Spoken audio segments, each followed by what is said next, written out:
আলহামদুলিল্লাহ। তো আমরা আগের ক্লাসে শিখেছিলাম যে জটিল সংখ্যা কী, জটিল সংখ্যার মডুলাস কী এবং জটিল সংখ্যার আর্গুমেন্ট কী, এবং এর সাথে শিখেছিলাম যে এর পোলার আকার কী।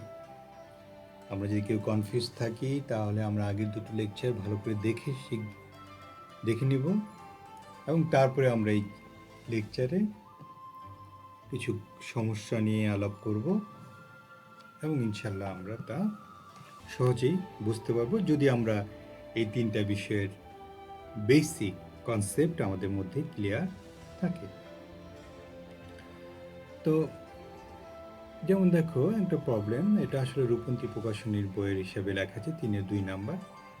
তো আমরা আসলে যে কোনো বইয়েই পাবো এটা, এই ধরনের একটা প্রবলেম থাকে যে নিচের জটিল সংখ্যাটিকে পোলার আকৃতিতে প্রকাশ করো এবং মডুলাস ও আর্গুমেন্ট নির্ণয় করো।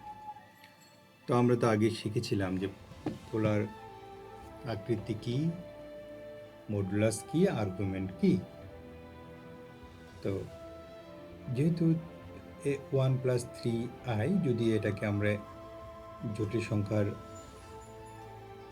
সাধারণ ফর্মে ধরি, অর্থাৎ x+i আকারে ধরি, তাহলে আমাদের এখানে x হচ্ছে কি, x হচ্ছে 1 আর y হচ্ছে √3।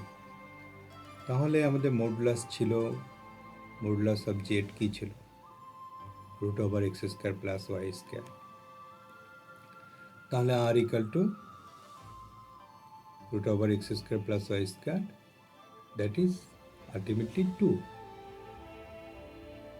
এর অবস্থান কি, এটা যদি আমরা ফিগারে ড্র করি, তার মানে এখানে x আর y হচ্ছে দুটোই পজিটিভ। তাহলে এটা যদি একটা গ্রাফ পেপারে আমরা এর প্রতিরূপী বিন্দু পেতাম, তাহলে এটা অবশ্যই এদিকে হতো, ফার্স্ট কোয়াড্রেন্টে অবস্থান করত। প্রথম কোয়াড্রেন্টে হলে তার মডুলাস তো বের করলাম, আর্গুমেন্ট হবে কত। তো প্রথম চতুর্ভাগে হলে অবশ্যই θ = tan inverse y/x, that is tan inverse, এখানে যেহেতু x এর ভ্যালু 1, √3, আর tan inverse 1 এর ভ্যালুটা হচ্ছে π/3।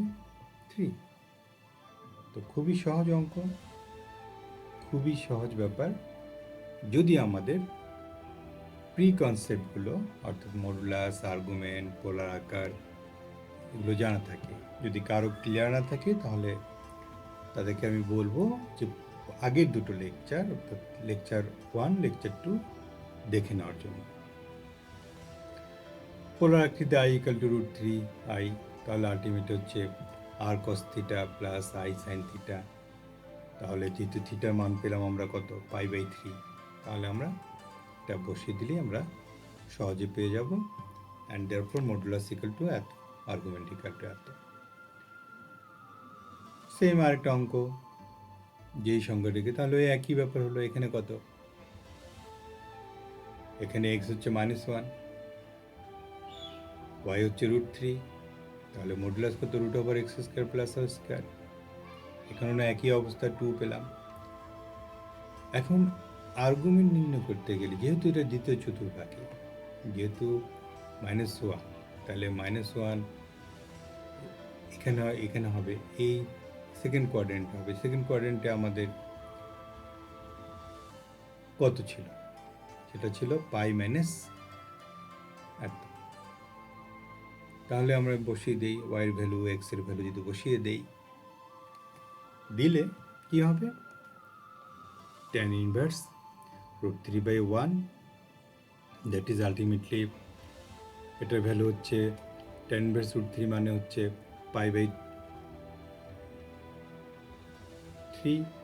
দ্যাট ইজ আলটিমেটলি এটা এলসিএম করলে বা লসাগু করলে আমরা পেয়ে যাই 2π/3। এখন পোলার আকার হলে আবার একের মতো, পোলার আকৃতি হচ্ছে -i + √3i, আর কমন নেওয়ার পরে এটা আসে, এখন থিটার ভ্যালুটা বসিয়ে দিই। তো সহজেই আমরা এভাবে মডুলাস এবং আর্গুমেন্ট নির্ণয় করতে পারি। যদি আমরা মডুলাস এবং আর্গুমেন্ট কি আমরা এখনও কনফিউজ থাকি, আমরা লেকচার 1 এবং লেকচার 1-এর 2 দেখে নিব। যেমন আরেকটা, এটা হচ্ছে তৃতীয় চতুর্ভাগে থাকে। দেখো আমরা এটা যদি আমরা প্লট করি তাহলে এক্স এবং ওয়াই কত থাকবে, -4 আর -3i। তো এই দুইটা পয়েন্টের এখানে এক্স হচ্ছে -4 আর ওয়াই হচ্ছে, তাহলে এটা কোথায় থাকবে, এই পয়েন্টে থাকবে। তো সুতরাং আমরা যদি বের করি সেমভাবে মডুলাস 5 তৃতীয় চতুর্ভাগে হলে কি ছিল, থিটা ইকাল টু, অর্থাৎ আর্গুমেন্ট থিটা ইকাল টু ছিল -পাই এত প্লাস tan ইনভার্স y/x। এখানে আর y/x দেখলাম না, সরাসরি বসিয়ে দিলাম। তাহলে কি হবে, এখানে এটা হবে tan ইনভার্স y/ এত 3/4।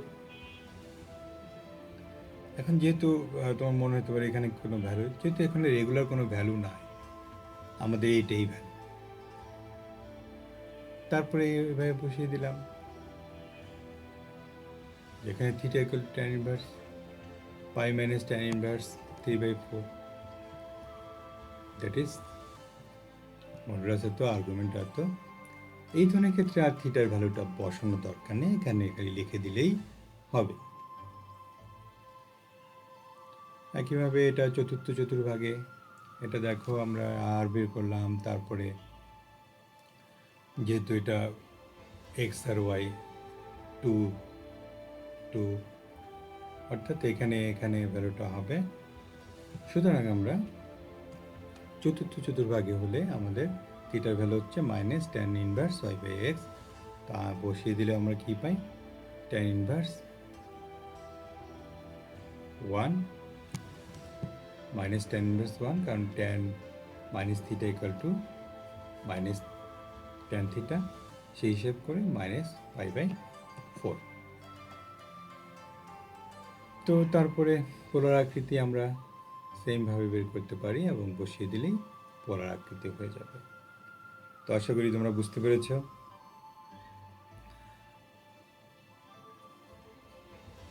তো আমরা এই যে আমরা কতগুলো সলিউশন দেখলাম, তার থেকে আমরা কতগুলো প্রপার্টিজ বা ধর্মাবলী পাই আর্গুমেন্টের। সেটা হলো, যদি Z1 একটা হয় আর Z2 একটা কমপ্লেক্স নাম্বার বা জটিল সংখ্যা হয়, তাহলে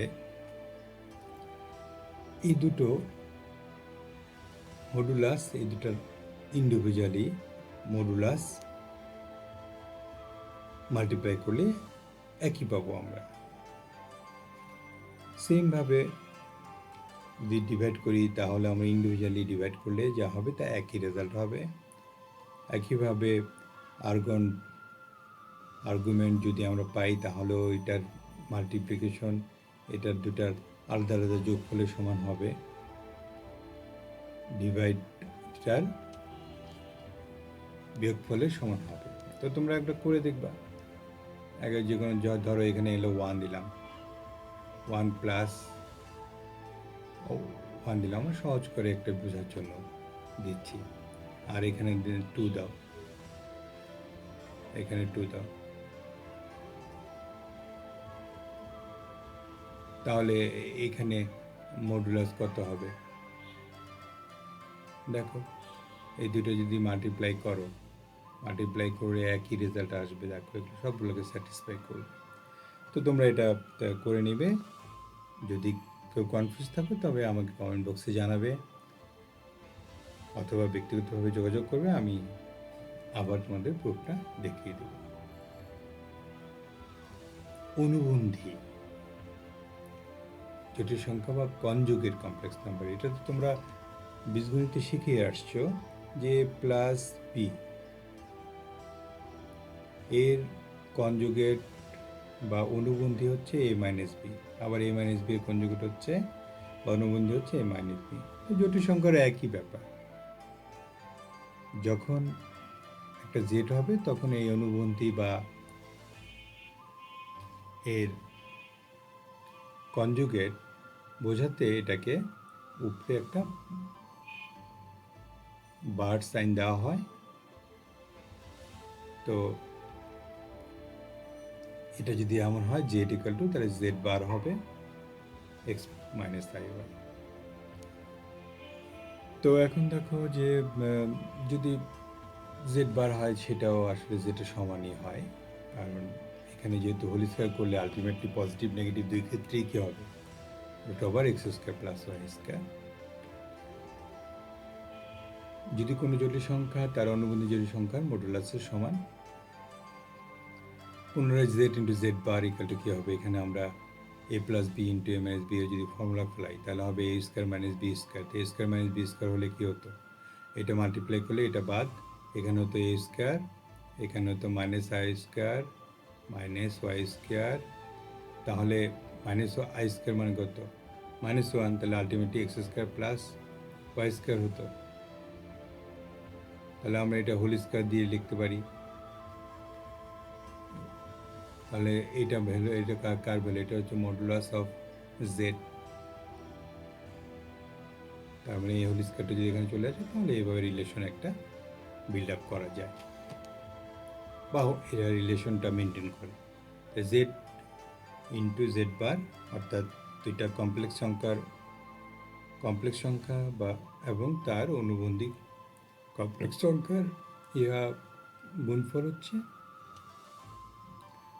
তার জটিল সংখ্যাটার মডুলাসের হোল স্কয়ার বা বর্গের সমান। জটিল সংখ্যার ধর্ম x plus I equal to 0 হলে কি হবে, এক্স ইকাল টু 0 হবে, ওয়াই ইকাল টু 0 হবে। কিভাবে হবে,